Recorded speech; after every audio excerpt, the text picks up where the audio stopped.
Kabupaten Wonosobo merupakan daerah pegunungan. Bagi yang pernah datang ke sini, pasti tahu dengan buah yang satu ini. Tanaman ini berasal dari dataran tinggi Andes, Amerika Selatan. Karika masuk Indonesia pada awal Perang Dunia Kedua oleh pemerintah kolonial Belanda dan berhasil dikembangkan di dataran tinggi Dieng.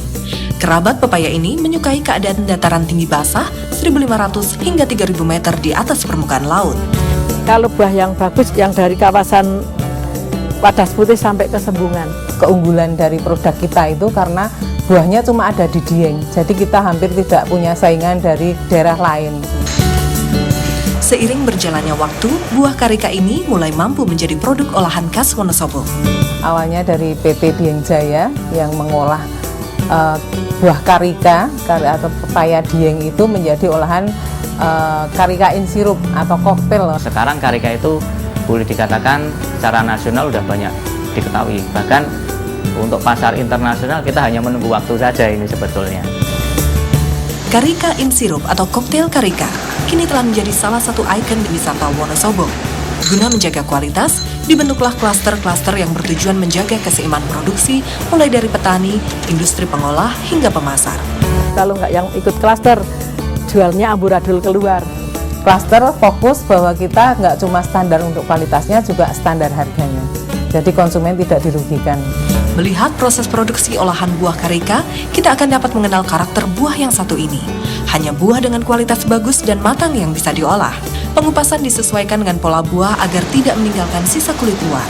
Pencucian dengan air dan sedikit taburan garam agar menghilangkan getah yang masih melekat pada buah. Buah kemudian dibelah untuk memisahkan isi atau biji dari daging buah. Daging buah kemudian dipotong kecil sesuai ukuran.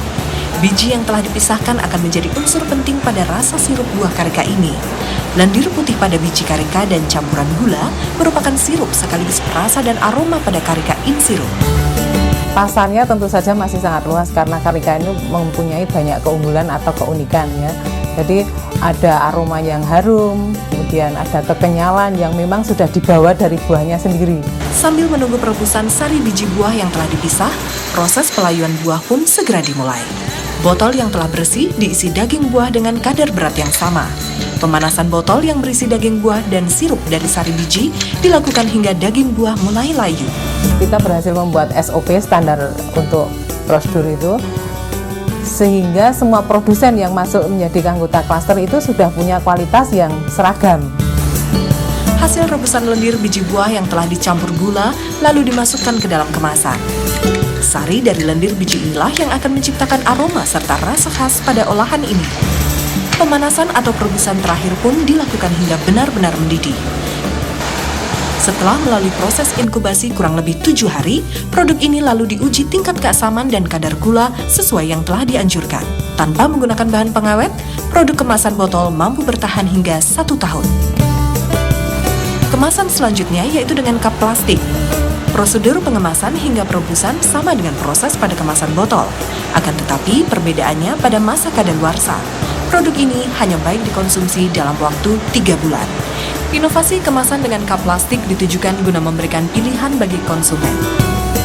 Nah, tahun 2001 sampai 2003 kita sudah mulai membuat sendiri karika dengan kemasan yang relatif lebih murah, dengan kemasan plastik fleksibel, pouch, retortable, dan sebagainya. Produk olahan karika in sirup kini mulai bisa memberikan investasi tersendiri pada aspek ekonomi dan pariwisata Kabupaten Wonosobo. Bahkan inovasi olahan makanan ini siap bersaing dengan produk besar yang ada di pasar. Kalau mereka bisa masuk ke negara kita, kenapa kita tidak bisa juga memasarkan produk kita ke sana? Kita optimisnya karena kita punya produk yang berkualitas dan unik.